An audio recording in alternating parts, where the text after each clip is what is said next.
So this is meeting number 3. We're ready to go. Yay. I love that we're recording this. It's always helpful for me to go back and reflect on things that I've heard. So I think I've met all of you at some point in time before, but just as a reminder, I'm Lori Grenia, president and owner at HR Answers. I am a senior professional in human resource management. I have a certification associated with that, but for probably more germane to this discussion, I am also a certified compensation professional through World at Work. That really gives me the analytical capability and knowledge about best practice around compensation. And as all of you may be aware, I also worked in government for almost 20 years. I worked for the state of Oregon, Central Human Resources, and supported and staffed state of Oregon's elected officials compensation committee for a number of years until it went out to private, basically a lottery to determine who would be participating on that. And now the entire department that I used to work in is staff support to that. So we have done this work for a number of other counties. We've also done this work for cities. And I have put my name in the hat to do it for the city that I live in, just as a interested citizen with compensation background. I do have passion about compensation, so excuse me if I become just a little geeky about the numbers as we get into more discussion next time around that. But I do want to take you through just some general review first of statutorily what is the obligation and the limitations that sit within that obligation. You may look at that and go, wow, I didn't know that. And I never want somebody to be caught surprised, especially as you're making recommendations for what it is that you want to do. So I am going to share a slide deck. Whitney, is that going to, it looks like I can share. I think we're good. Good, you should be able to share. Okay, so I'm sharing. I will move us to the slideshow from the beginning. And can all of you see that? Yes. Okay, and we are seeing the slide that is just the front page, not the presenter view. I see your presenter view. Okay, I will swap those. Is that better? That's great. Okay, perfect. So the things I want to get through are the governing statute, and that this covers all counties. It's not specific to you guys. And I want to actually spend some substantive time on committee questions. You know, what is it that you're thinking about? What is it that you are concerned about? What ideas do you have so that I can get a good sense of where the committee is at on that, to then answer questions that you may be thinking about in compensation best practice, the data elements that you have traditionally looked at, which I will tell you are exactly what I would recommend. And then any recommendations, I really wanted to get into what we have a recommendation for you about what you might want to look at. But we simply want to get to what do you want us to pull data from that is within the governing statute's allowability. And then next steps is where I have a big old spot on my tablet right now to say, don't forget to schedule that next meeting. So we will get through that. So let's start with some governing statute. First and foremost, we're talking about ORS 204112, which is county compensation boards. These are summary bullets associated with that. Quite honestly, the paragraphs that are written in this are not much longer than these summaries. But the very first thing, which you guys have already done, is that every county has to appoint a compensation board of 3 to 5 members that are knowledgeable in personnel and compensation management. Now, the fun part of this is many counties do not have people on their boards who are familiar with personnel or compensation management. Therefore, they hire somebody like us to advise the board to help them out so that they can meet this obligation. The second piece here is that you are annually to recommend a compensation structure for the county elected officers outlined in ORS 204005. And we're going to get to that so you can see what those are. And then 3 is that you're reviewing compensation paid to persons comparably employed by either the state of Oregon, local public bodies, and private businesses within the labor market that you deem appropriate. Okay, so we are constrained a bit to look at the state, local public bodies, and other private businesses, which essentially just means we're not going to look at nonprofits. They're out of the mix for you. The statute doesn't allow us to take a look at those. And then last but not least, the board's going to take into account the number of employees that are supervised, the size of the budget that's administered, the duties and responsibilities of the elected officials, compensation paid to subordinates, and others that are appointed who serve in positions of comparable management responsibility. So all of that really does in some way, shape, or form follow compensation best practice, regardless of whether we're talking about private, public, nonprofit, elected. These put in place the actual pillars of best practice in compensation. I'm just here to help you understand where those pillars actually apply. So within all of these components, again, I believe you're meeting all of them. I do think it's important to call out the fact that in number 2 there, ORS 204-005 actually outlines the elected officials for which a board is to do this work. Those are very specific jobs, and you guys actually have a couple more in your list than what we would typically look at. So the board is to approve or prepare and approve by majority vote, no big surprise, a recommended compensation schedule for elected officials, and they need to submit that schedule to the county's governing body.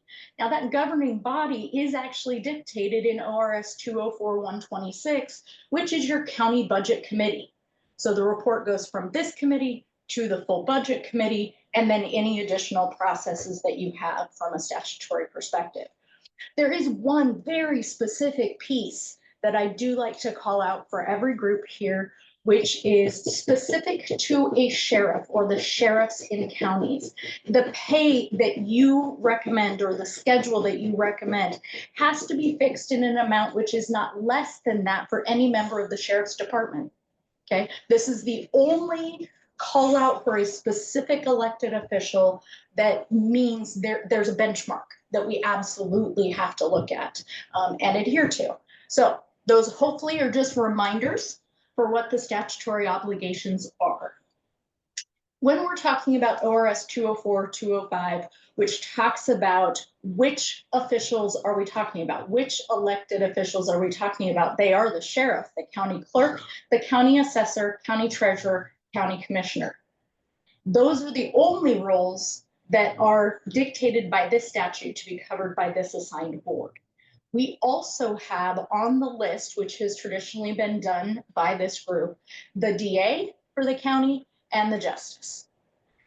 There is no issue with a county deciding they want to allocate those positions to this board for consideration. It is just that the statute does not include those as roles required by this group. So again, I don't see any issue with you guys doing that and continuing forward. I just wanted you to know what the actual statutory obligation is. So who assigns the extra ones? Is that assigned by the county commissioners under some vote, or is it arbitrarily decided? I do not know what the practice of the organization has been in the past to make that determination. We could certainly look into that and find out how that came to pass for this organization. If that is of interest, I will coordinate with Whitney and make sure we get that accomplished. It's moderate interest. I mean, it's not necessary one way or another. I was just curious as to how we got the extra duties.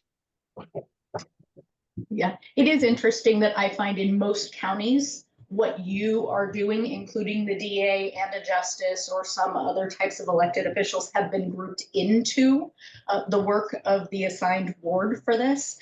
So I'm not surprised to find it, but how it came to pass specifically, I don't know. Okay.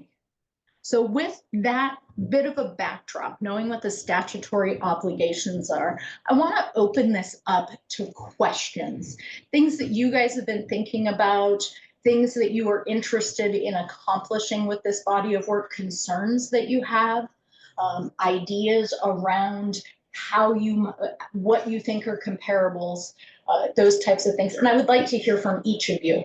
This is how I start to frame up how best we can do the work to meet the interest of the assigned board. So I think one of the things we talked about last time is comparing with actual comparable counties as it relates to the cost of living. And so that was one of the concerns we had. I think we caught up kind of last time with the compensation committee. And we looked at different communities that included, I believe, like Klamath Falls and, you know, Multnomah County. So I think we were concerned about the cost of living.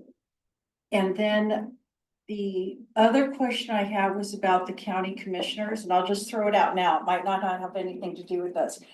But we're going from 3 to 5 county commissioners. And because the county is experiencing budget challenges, I wanted to know if we could take the salaries that the 3 county commissioners currently make and spread that across 5.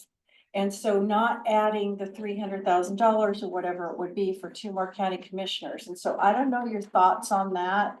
But that was one of the things I was thinking that the compensation committee could take a look at. And I would be supportive of doing that just because the county is experiencing some financial challenges. I didn't want to add that, you know, plus PERS, plus salary, whatever that is. It might not even be 130, it might be 150 or something for 2 more. So those are the questions I had, comparable counties and as it relates to cost of living. And can we, and maybe that's a legal question, take that salary that the 3 currently make and spread it across the 5? I would tell you that if I'm making a big if assumption here, I have seen the previous work that has been done associated with this. I believe it was appropriate compensation work. The methodology is sound based on the comparators that were previously used. What that tells me then is the recommendations that have been made are sound about a competitive commissioner wage. If you were to choose as an as a board to make the recommendation to take the current dollars associated with 3 commissioners, spread them across 5, the net sum impact is that your commissioners would not be paid competitively, which I believe would have a downstream impact, just like it would if we did this with any employee of the county, to reduced interest in those roles. Essentially hard to recruit. So that is not a solution that I would typically recommend. Can you do it? The answer is usually yes. And in this case, the answer would be yes. You do need to be financially prudent in the way that you approach this. And this is why the recommendations of this board under the statute go then to the budget committee of the organization so that they can look at the financial capabilities to actually do what the recommendations are. So I hear you and I understand the concern about your budget constraints at this time. And the reality is I'd be very careful in making that decision. I mean, to riff on that, I think one of the things that the compensation committee will need to look at when we move from 3 to 5, it's hard to do now, but when they move from 3 to 5, it would be to look at the workload of the commissioners and understand what type of effort they're putting in. If they're actually expanding and doing 60+% more work as a body, then you know, obviously they're all doing an equal job. If they're doing the same amount of work but spreading it across 5, that's something that the compensation committee could take up. But I think we need data to do that. I don't think that we can make a decision one way or another. And it's similar to other positions. I mean, we're not here to either persuade or dissuade somebody from running for an elected office. That would be probably overstepping our bounds, or at least I'm assuming that would be overstepping our bounds, correct? Yeah, Yes. I saw the nod. So you know, from that perspective, we need to make sure that we're actually looking at the facts and data. So the comparables, how we're going to measure that, understanding the workloads that all the elected officials are doing, and then how that workload is spread, and then are the elected officials also then doing other tasks? You know, for instance, there is precedent in this county where we actually had county staff also acting as county treasurer, and when something like that happens, we need to understand what the workload distribution would be. So that would be one comment. The other, and I'm more curious than anything else, I mean, I see the sheriff statute. That seems to me rife for shenanigans, because the sheriff has the ability to set his or her staff and organizational payment rates, and I'm sure that there's some level of approval, but I mean, again, the conspiracy theorist in me basically says, well, the sheriff has the ability to then say, I'm going to appoint an undersheriff and I'm going to give him or her a raise, and therefore you need to give me a raise. It doesn't seem like there's a mechanism in state statute to prevent anything like that. There's not a mechanism in state statute. However, every county has a budgeting approval process, as well as do those units. Almost always in our state have a bargaining unit. So there's also there are many places where the checks and balance of the dollars fall into play there. And one of the things that I'm going to suggest is that we don't get far afield of how we consider compensation for the other roles in the organization, because we want to be able to set reasonable growth potential. If indeed, let's say one of those staff says, I actually want to run for that elected official office. Or as you were saying, if we have an undersheriff that now is going to run for sheriff, what does that look like? How does that progression work? And are we maintaining organizational alignment? Because that is very important, that we're looking at the growth of those. And I think your example of the treasurer, and yes, you guys do definitely have the experience of, you've had a staff person also acting as a treasurer.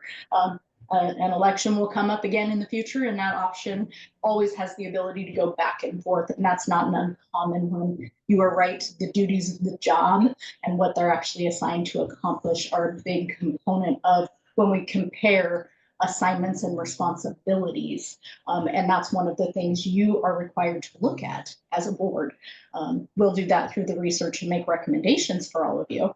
But ultimately, this is a situation where I agree. And I remember when that piece of statute went into play, I was concerned because, yes, I'll play a little conspiracy theory. I was worried that this would allow gaming in the system. What we find by and large is that doesn't happen because of all the other checks and balances that are required. Mm-hmm. And then I got two other comments, just again, in terms of, either historical or observational. When we do the comparables, I want to make sure that as we develop our broad set of comparables, we also understand that that the jobs are not necessarily like across some of the comparisons, or the job positions are not necessarily like across the comparisons. There's an example where we had comparables from one county, and I believe it was actually the assessor. The county was trying to hoist him out of the job, and was actually lowering salary, but that was showing up as a comparable in our situation.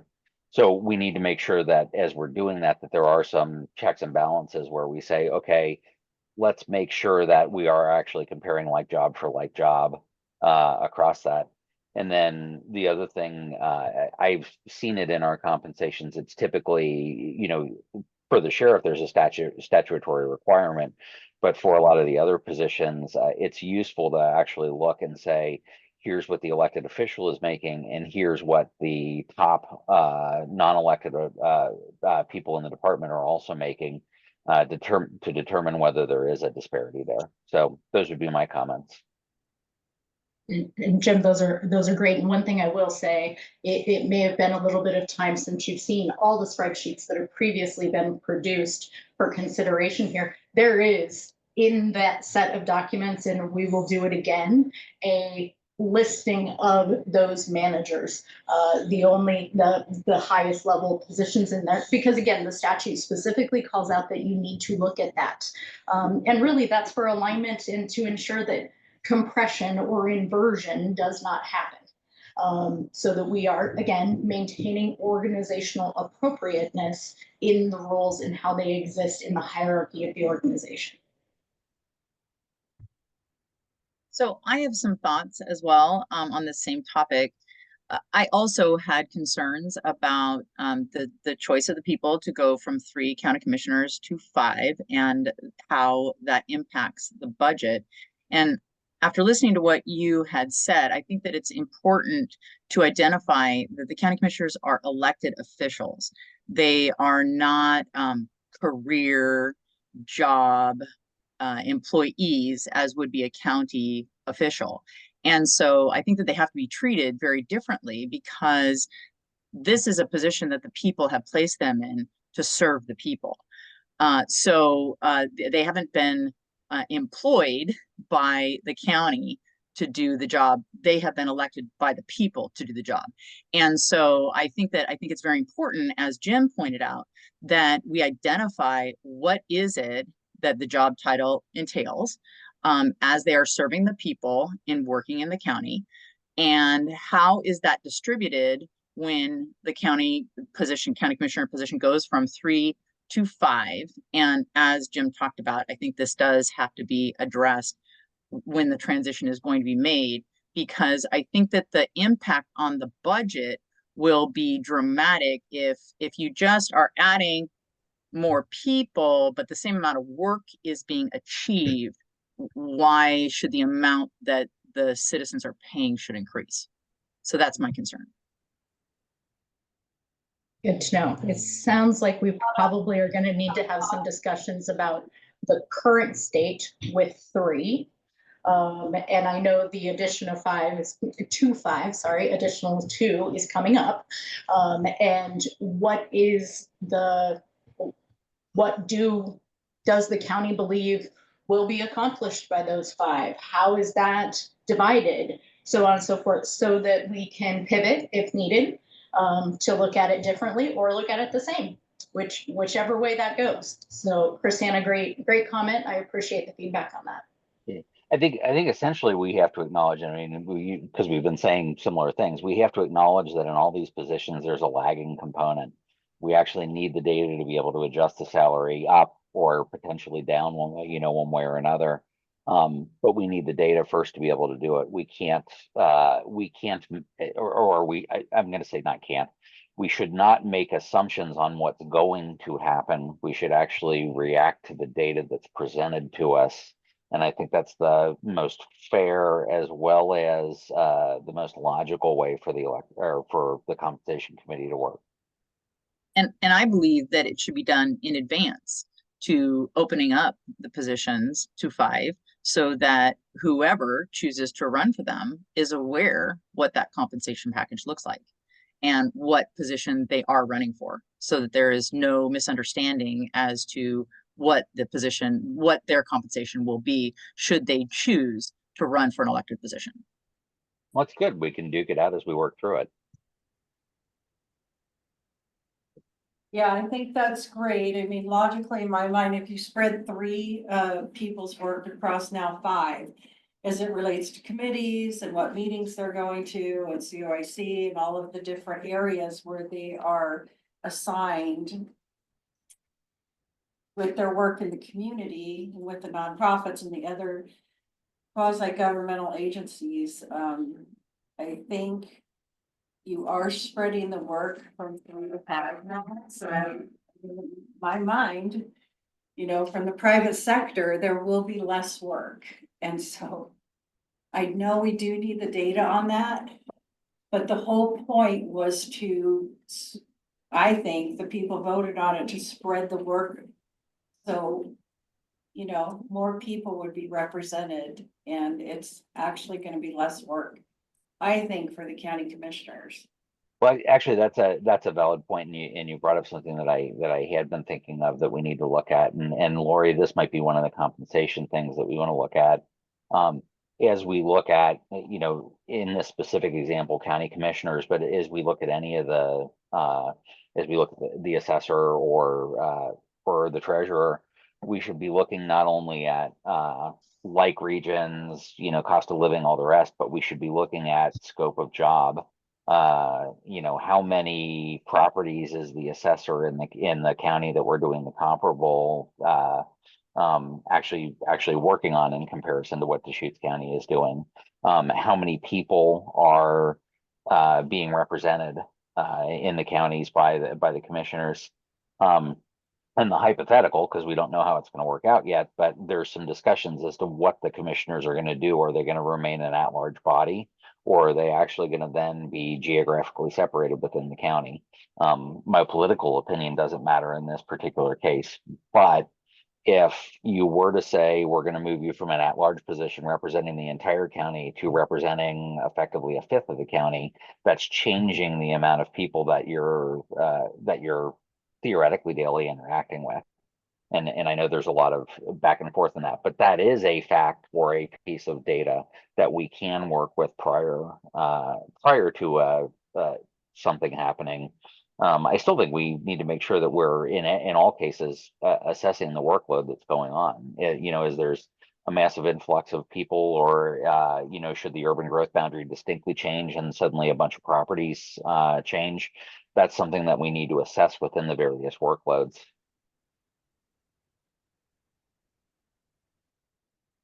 Good feedback. Other comments, questions, things that you've been tossing around? I know this is all you've been thinking about for weeks. I get to go to this meeting and talk about elected official comp. One thing Chrisana brought up, the last compensation committee, was not just looking at Oregon, but other areas, and I actually forgot the one she mentioned, but I don't know, like Scottsdale, and I don't know if that's a comparable community, but other communities that are more like ours, not necessarily having to be in Oregon. Yeah, so you're precluded in statute from looking outside of the state of Oregon. You have the state of Oregon, local public entities, and local has been determined by attorneys much smarter than I to mean inside the state, and private businesses. So I would strongly recommend you not go outside of the state of Oregon. Okay, thank you. Yes.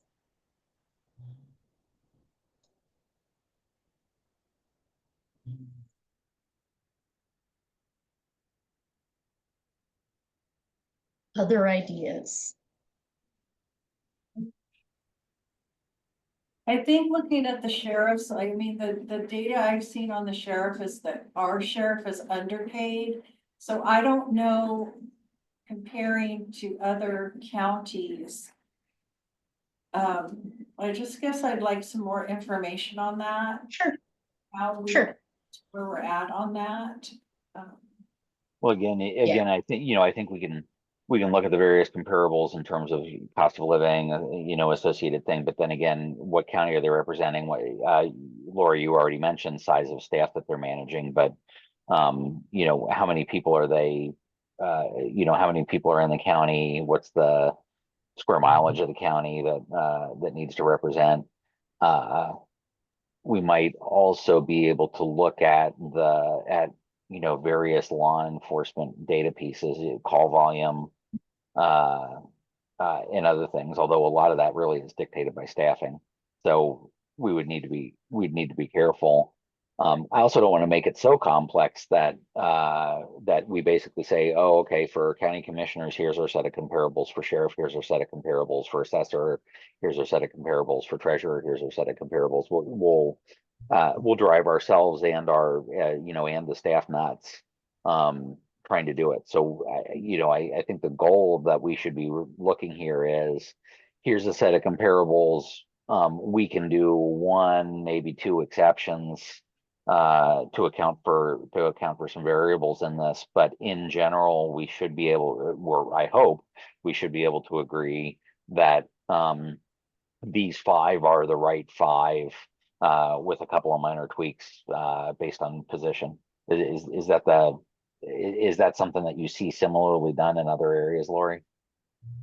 It's very odd to see different methodologies for each position, generally, or different comparables for each position, with secondary cuts at other methodologies like call volume, so on and so forth, and you're not missing it. That's wholly impacted by staffing, which is a decision that's made somewhere else in the organization. So the reality being, yeah, simple. Let's simplify the way in which you go about this.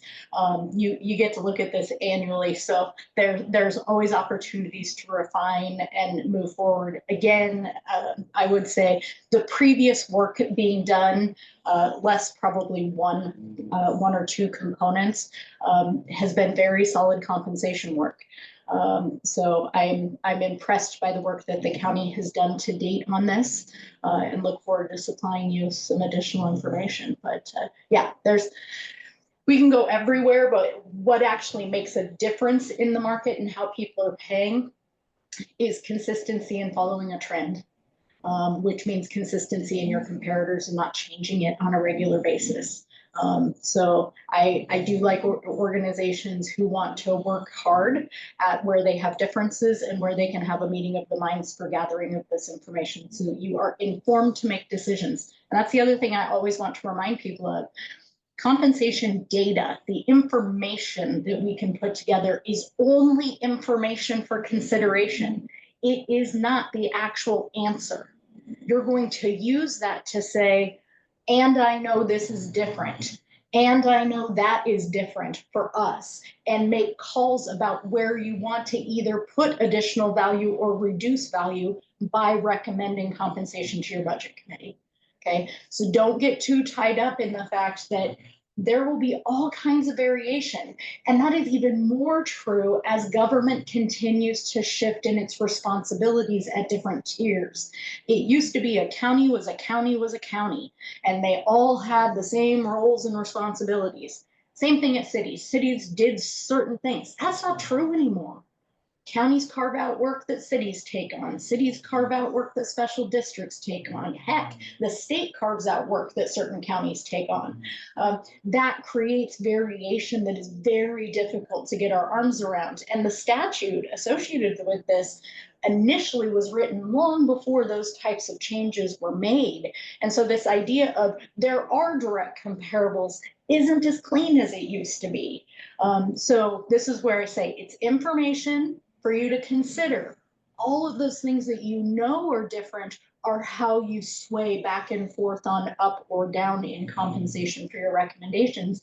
And I strongly encourage that the committee document those differences that you're seeing in comparison with that data to then say, this is why we're saying we want to go 5% more than what that data says. This is why we're saying we want to do those things, because then it gives you and whoever staffs this work in the future a list of what are the variations that have been looked at before, and are those still true in our comparator group? If they are, great, we continue forward with what's being changed. If they aren't, then maybe we need to take those variances out of that information. So there's a method to the madness. I like that. That's good guidelines. Thank you.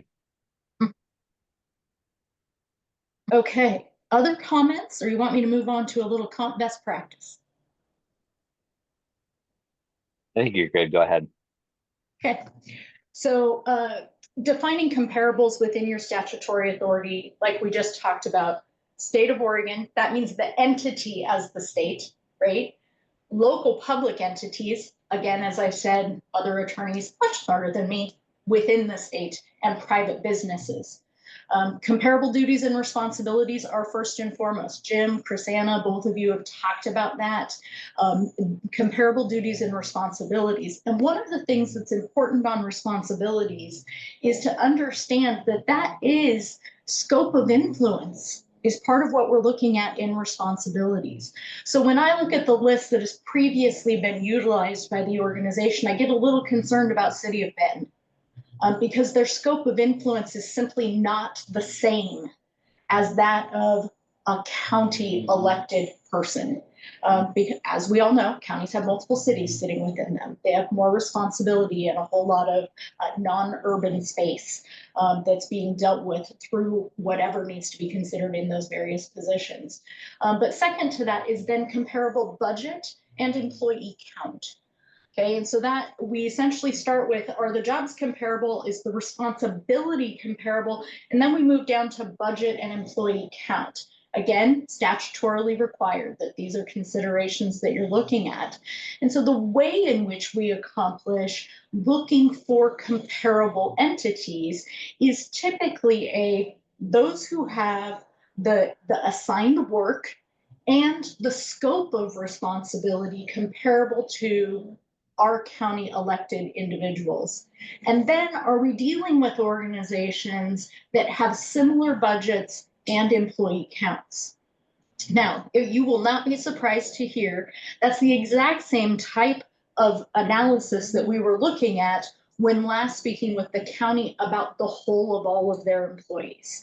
And the reality is the determinations were that from a county perspective, Clackamas, Marion, and Lane were your most comparable counties. We did take out Josephine, which had previously been looked at. They simply do not compare from a budgetary perspective or employee count. Duties and responsibilities, by and large, Lori, yes. we dropped Jackson, not Josephine. Oh, Jackson, sorry, it was a J, I apologize.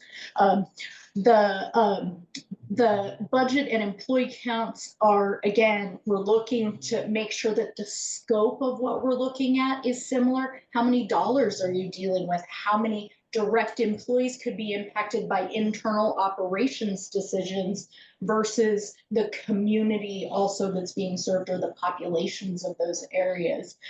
So private businesses are slightly different, and there is some actual laws at the federal level around how it is that we gather private business information. So private businesses, we all know they don't run like a government does in most cases, but they do have comparable roles in some entities. Okay, so we're not going to find a sheriff at Nike. That's not going to happen. Sorry, that just isn't a thing. But the reality is some of these positions do have comparables in private businesses. And so we do recommend that the organization utilize that kind of information to help balance what it is that you're looking at for consideration. And that means utilizing published salary survey sources that allow us to see what are the jobs that people are doing, what is the scope of responsibility, and that scope is highlighted by being able to look at survey submissions across all private industries in your location, okay, countywide is what we're talking about, by budget and by employee count, just like we would for those county comparables. But we have tools within salary surveys to be able to look at that and give you good information. Again, you won't get it on all positions because sheriffs don't exist outside of government. So ultimately, when we talk about pulling together comparables, that scope of responsibility is very important with the duties that are assigned. Budget and employee count are the primary factors we're going to consider. And the reality is, like I said initially, the statute put in place the pillars that are good compensation practice, whether it's elected or non-elected personnel. Questions about that? Has a question or maybe a comment. That's a question, and it might be more of a philosophical, but in my 30-year career with local government, I oftentimes hear times when compensation is compared to the private sector, and when times I hear it shouldn't be. And so, is there any guidance on when the private sector should be comparable and when it shouldn't? So I'm going to tell you the compensation theory on that. Okay. Every organization makes a different call on what they want to do here. And yes, their pendulum does swing back and forth at times. So you haven't missed the right buttons that people are pushing on. The reality is market simply is defined as where you get your people from and where you lose your people to.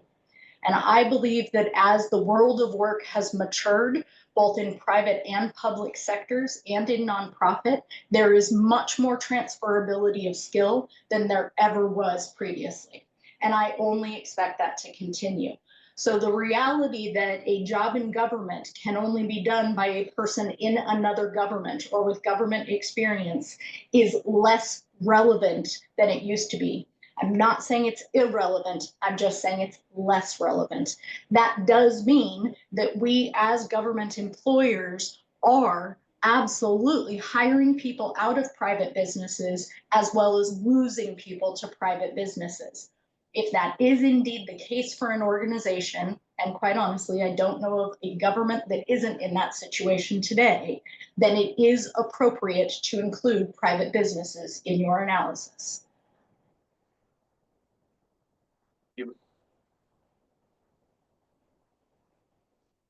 This is why I have heartburn over certain statutes that say like the state will compare to the state, the cities to the cities, the counties to the counties, when it comes down to interest arbitration groups. So those represented employees that cannot strike. However, that statute goes on to talk about the fact any other relevant data can be submitted, but it does mean that the presenting party in an arbitration has to argue the relevance of that because it's not just stipulated. So we are absolutely believing that you guys are hiring people from private and losing people to private. It makes sense that you compare to private.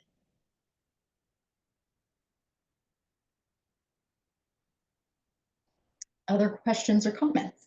We have that data, like are there exit interviews saying, you know, I left to go to the private sector because of this, or I left the private sector to come to the county? Is there any way to find that information? Well, I think for the purposes of the committee scope with elected officials, we have, things, but, for elected officials, Okay, it's got a it. little bit. Thank you. Yeah. Okay, I'm going to move on from here. So total compensation. These are the factors that are collected by when we evaluate the comparables. So base pay, min, midpoint, and maximum of the salary structure, if there is one. It is not uncommon for elected officials to simply have a set rate of pay. That is it.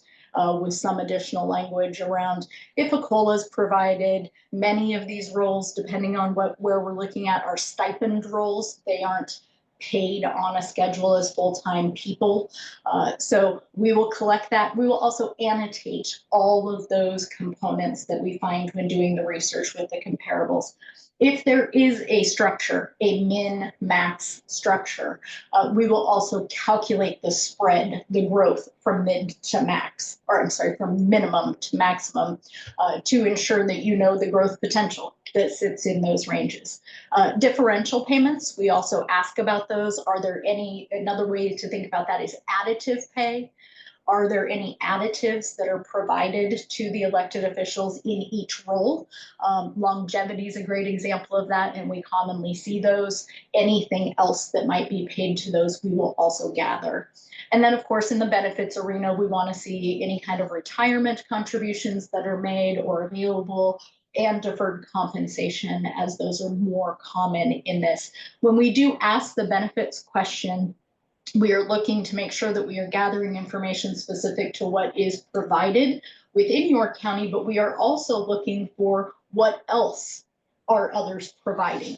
And this information, if indeed we do go with including private businesses, is also available in the salary surveys that we utilize to bring back information for consideration.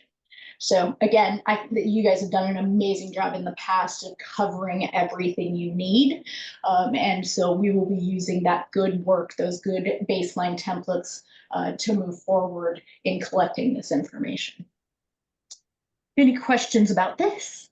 My this is where I would raise a concern about using private business as a comparable, because especially when you get into executive positions these days, a lot of private businesses are very strongly incentive based.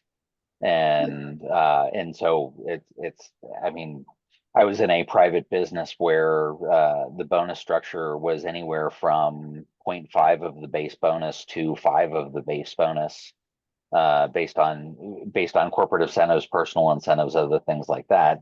And that's really hard to do a comparable measure. So you know, I'm sure that's something that we can incorporate if we do decide that we're going to pull in any local private business. But especially for some of the executive positions, in comparison to elected officials, we need to be really careful.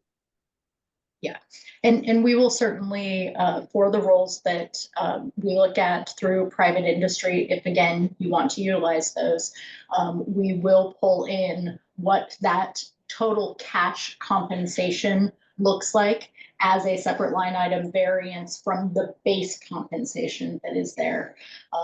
So you'll be able to see exactly what category they're in and whether you want to compete with that or not.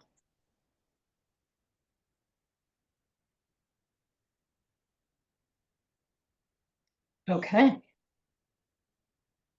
So you're not going to be surprised that our recommendation is that you go with Marion County, Lane County, Clackamas County, and private industry data that's filtered by contributions from all industries, comparable budget and employee count, and geographically leveled to Deschutes, to the entire county.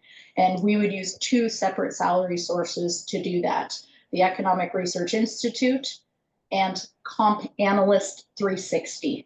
These are the nation's largest and most reputable survey vendors associated that include government work, where entities are supplying information associated with that.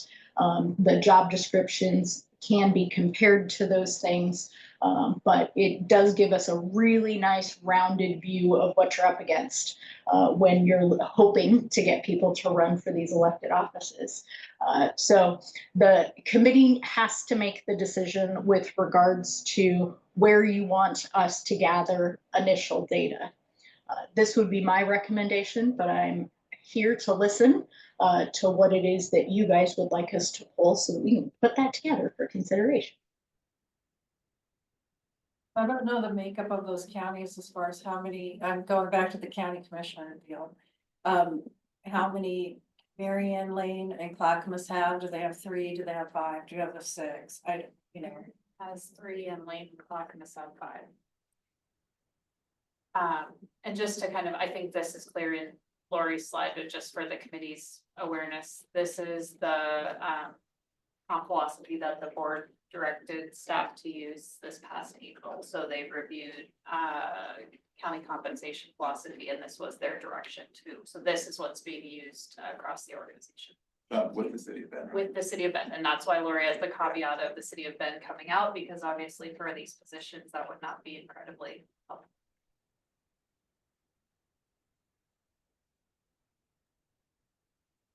So on the private industry side, I'm parsing what you said and trying to read through it as well. So the assumption is we're going to look at similar sized private industries, say across the state of Oregon, and then geographically, when you say geographically leveled, that then means, oh, we picked a company in the Portland region, but we are adjusting for certain Deschutes County comparables as and taking that up or down as necessary. Is that effectively what you're trying to say there? Yes, I just want to make one clarification though. I'm not picking any companies. All the companies submit their data to these surveys. Then when I put in place these filters, it only returns the things that match the filters. And the geographic leveling is about addressing that cost of living, cost of labor thing. So if that company were in Josephine somewhere. It's going to take the numbers for that company, translate them through cost of living, cost of labor, and give me a refined number for that. So that we aren't utilizing information that drags it down. It is leveled to your jurisdiction. Yeah, it's interesting because and I think you do some private data as well, or private industry data as well. I mean, but Deschutes County, from a private industry standpoint, traditionally underpays in comparison to some of the other industries elsewhere in the state. And it's, hey, you live in Deschutes County, you know, you get all the benefits of being there. And you know, at least that's what they say to the employees when they lowball them. So there's, you know, as we do some of the geographic leveling, we might actually be taking some of the private industry to private industry comparisons out as we're trying to make it private to public. And I'm not saying that's a bad thing. You know, I'm just saying it's a data point that we're going to need to think about if we look at private industry, and it has been significantly changed from a leveling perspective. Yeah, one of the things that I will tell you is, I appreciate you saying it's one of those things we'll need to look at. Yes, that is that kind of knowledge. And like you were saying previously, I would ask that you use fact-based information to then make a determination of, is it really low in comparison to others doing similar? Some of it is actually the amount of tourism that you have in your area, and hospitality. Those types of entities typically are lower payers, because they have many, many more minimum wage workers. I will tell you, as minimum wage has shifted, generally speaking, in the Northwest to something much greater than anywhere else in the nation, those disparities are changing. We are essentially getting better. But when you have that much minimum wage work in the hospitality and tourism area, it does pull some of those overall numbers down. So certainly a consideration for you to make in questions like, do you want to lead in doing this, to account for something like, that isn't as spot on as we would want it to be. And then just one other question, and it's more informational than anything else, because we do have other government or quasi-government entities in the region, such as COIC. So was COIC considered and then rejected for reasons, or was it not considered? So COIC still operates under Oregon Military Department in portion, if I remember correctly. We can certainly reach out to them and ask what the governance structure looks like. But ultimately, that can mean they don't have autonomy in their decision making, even at the highest level in the organization. I believe what I know about them is true, but we can certainly research that. Or, That's fine, and I'm not pushing it one way or another. I was just more asking the question. Absolutely. There's a hand in the room.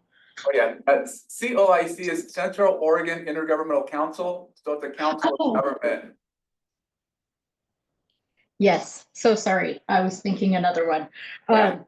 We can check in with them and see what their governance looks like. I'm thinking that it's possible that their budget and employee count is not going to get us there, but we'll That's see. fair.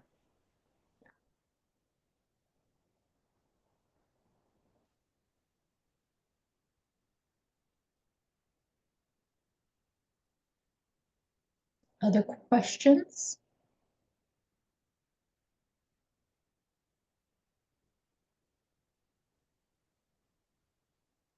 Okay. Well, actually, so just one. Do you think 3 is enough? I mean, you know, right now that's where we're working. Is that when you're doing other comparables, you know, do you like to have more than 3? Is 3 just the is 3 a decent number, or is 3 the closest that we can get to a fair compensation, and we haven't found anything else that works? 2 is compensation best practice. The three counties that we have listed here, plus private industry, should give you a very robust picture. However, when we come back and look at comparable counties from a budget, population, employee count standard, the deviation of the other counties is just so far outside of where you are that I would struggle to make that recommendation to look at more than those three. I think we fall outside of comparable responsibility scope and responsibility on those. Okay, got it. That makes sense.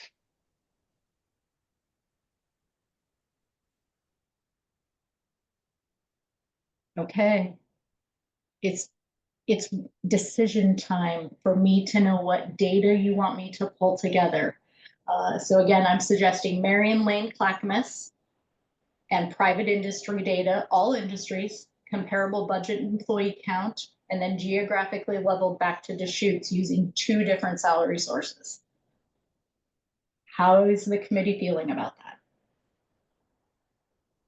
I understand why they remove the city of Bend for all of the elected officials, but I actually do think it's comparable when it relates to the sheriff department. So, I mean, that would just be one comment. How does the rest of the group feel about that?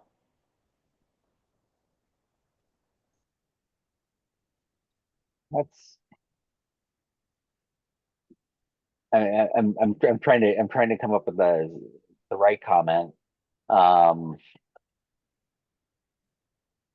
We haven't seen a lot of back and forth between the city of Bend and the sheriff's department. I mean, there's movement. I said general sloshing to Kent the other day, and he disagreed. He said there's not enough law enforcement employees to slosh. But we haven't seen a lot of movement back and forth between the two. Now, what that could be is the city of Bend, their executive law enforcement positions do get paid more than the sheriff law enforcement positions at a baseline.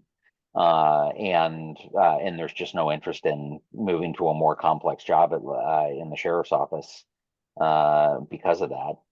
But we just haven't seen a lot of that movement back and forth. I mean, if anything, that's where Redmond is probably a more effective comparison.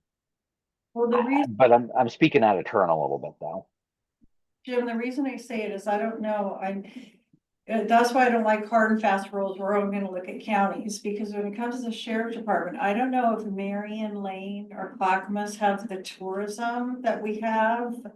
Where the city of Bend deals with tourism related issues, as does Deschutes County, and that's what I was thinking about when I said that. As does the city of Redmond.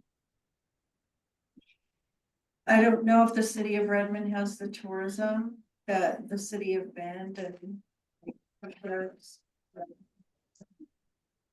I will also I just think that, oh, I was just gonna comment, I think that they do, simply because we have the, large county facility fairground there. Got it. So we have quite a bit of tourism. Okay, thank you. I mean, I could be snarky and I could say if you actually want to compare growth and shrinkage of tourism and the impact that has on that, you'd actually look to an entity in South County, and then you'd find out that law enforcement there is significantly underpaid in comparison. So it might not be your best idea. Like the only other area is the coast, I think, that deals with the kind of tourism that we have here. I have two comments. One is I think the big difference to consider is one is elected and one is appointed. That's a big difference between a police chief and a sheriff. And then the second comment is I think if you look at tourism, ultimately the question is does tourism create more complexity for that position? Because ultimately, if you go back to, the factors that you look at responsibility, complexities. Like search and rescue, I don't know, like I would imagine that other sheriff's department are in charge of the search and rescue, but and the other. We have where you have the building where somebody who's in a crisis, so I don't know. that kind of information from Marion Lane or Clackamas. So it'd be helpful, what do we call that word? The stabilization. Yeah, the stabilization center, like how many sheriff's departments are contributing to stabilization center. Actually, financially is for, and the workload, and then how many have search and rescue and all of the other things that the Deschutes County Sheriff Department does. Not as familiar with what Marion Lane and Clackamas are doing as far as So, different. so we will they just have- remember that the first two things that we look at are comparability of work. What is the responsibility? So if Marion Lane and Clackamas do not have sufficiently comparable work, and sufficiently comparable means, and this is not a fine science, but you'll get my drift, 70% or better match. Okay, so we're more than 50%, we're leaning up on, this is these, essentially if a person in one county were to go to the other, would they have the majority of the skill and background required to do the work? Okay, that's what we're looking for. So that's the first thing. Don't forget, budget, scope of influence is part of that responsibility, but budget and employee count, and you're simply not going to get there with those cities. Thank you. I'll just provide a little perspective on Lane for a minute to just give a balance there. Came from Lane, so the 911 is separate. It's not part of Sheriff's Office. Just like here, it's a separate department, not part of Sheriff's Office. But Lane County, as you know, has events. Hudson Stadium football games, 40,000 people ascending. They have world field track and shot, world championship games. Work with the FBI and all that. So it's a different kind of tourism, but they still have it. And they do have search and rescue. So to me, I think like complexity wise, as far as tourism, Lane would be more positive for Deschutes than here because they have those national and world events there.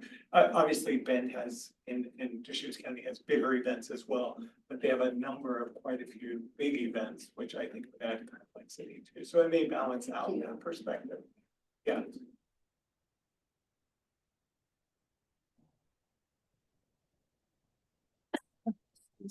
Okay, so for the counties, I'll ask the pointed question. Are we good moving forward with Marion, Lane, and Clackamas?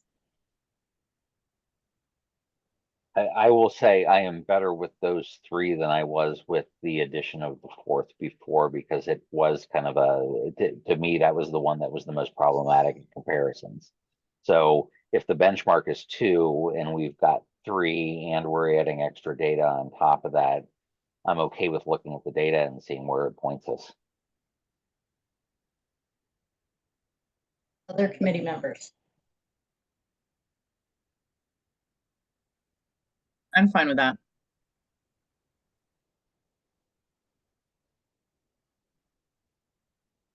And I should have said seeing where they point us. I got to get my grammar correct. It's her. It's not gonna, me too. It was mid-call, probably. Okay. How about removal of City of Bend?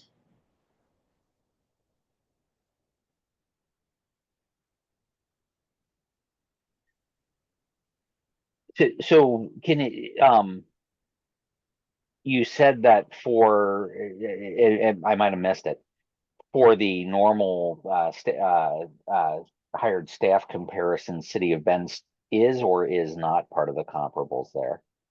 It is part of the comparables there. Okay, but the City of Bend elected officials, let's set the sheriff aside for a minute, because I think Judy does have a pretty cogent or does have a cogent argument there. But aside from that, their elected officials run very differently than the county elected officials, and that's one of the reasons why or maybe the main reason why you're recommending that we remove it. Is that a fair statement? My main reason is their scope of responsibility is limited to the city itself, where the scope of responsibility associated with the electeds at a county are countywide, including multiple cities and non-urban areas. Well, and as has been said, we have we manage the waste system, we manage we manage a lot of other things. So the statement is the scope of Deschutes County is so much more that City of Bend potentially could pull us down from that standpoint.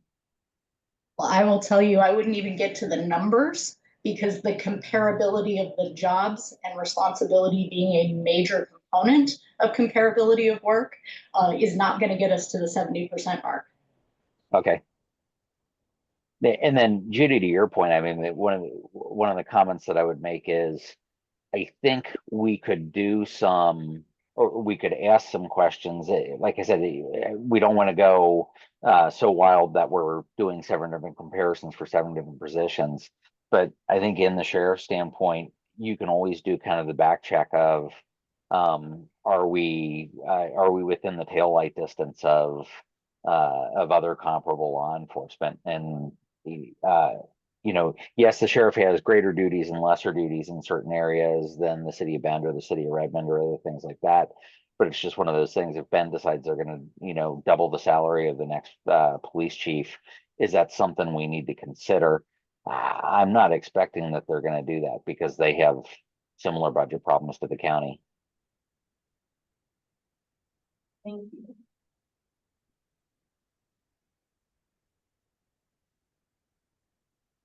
But my thought is just to stick with Marion Lane and Clackamas. Okay, Okay, so I think you got 3 yeses on that. I think so too. How about private industry data? Just coming from the private industry and having been in these type of conversations in the private industry at various points in my career, thank you for bringing back all those nightmares. I want to see the data and I want to see where it differs. I'm skeptical it's going to help. Or no, actually, let me go the other way. I'm concerned that it's actually going to hurt when we look at it but I can't determine which way or the other. But this is where I'm gonna trust you and your expertise to be able to come back and give us comparisons and why they're truly comparable. So I'm a thumbs up on that.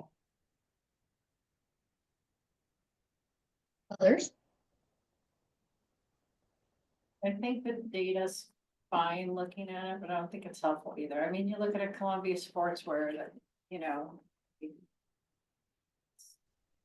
Yeah, so Columbia Sportswear, just as an example, I do actually know that they contribute to one of these surveys, but their budget and employee count is significantly higher, so their data would not be included.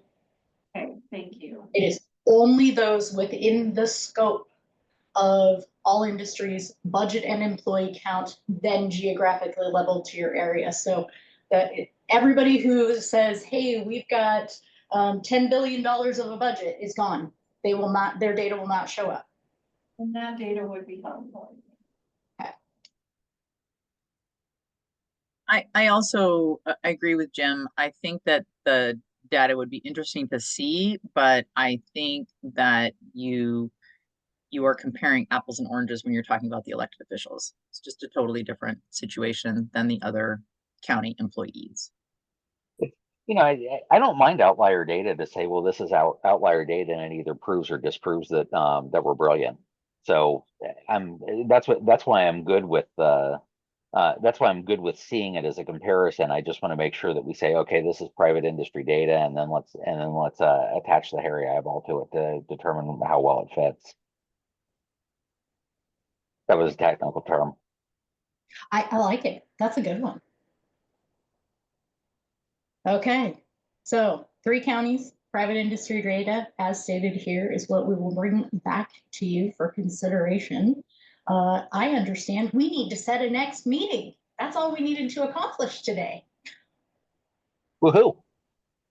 Isn't that great? So we had been on March 7th, and Prasanna, I believe that did not work for you, right?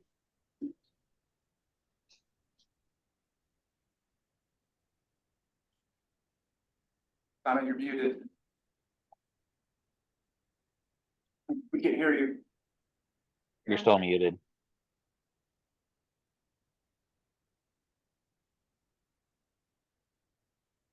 Sorry about that. There we So, go.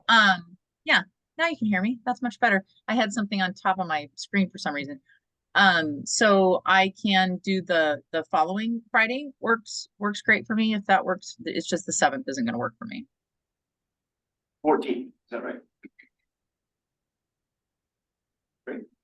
My March is, Um, right, over the 14th works fine for me. 14th would be fine for me as well. What Yay. time? What time? This works, the time works well for me. The 9 o'clock is actually, No. yeah, that's fine. 9 on the 14th would work for me. And how long do you think we're gonna go?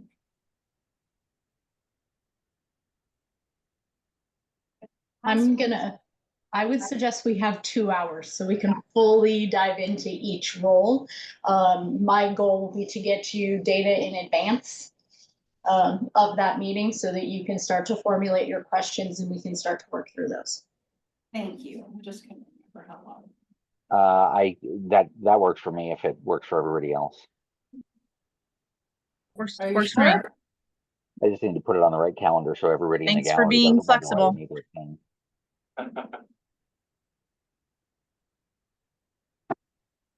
Christina, I haven't seen. Hold up your hands, dear. Are you cast free for a change? Yes. Yay! No cast. Yay. And fingers that work. All right.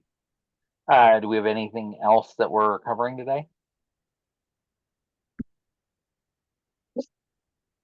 No, not that I'm aware of. We'll look to get materials out to the committee in advance of that meeting, so you have ample time to review them and ask any follow-up questions of staff you'd like us to chase down prior to that meeting. And we'll plan to see you here in a few weeks.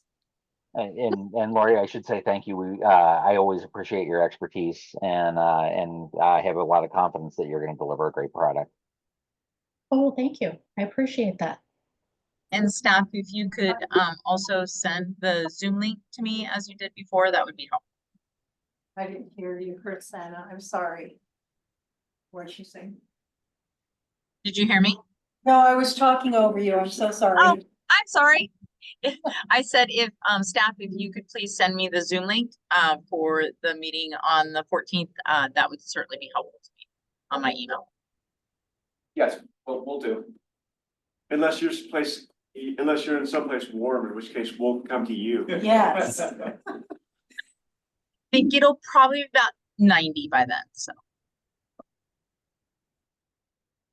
Okay. Well, thank you so much. I appreciate the feedback and the great questions and discussion.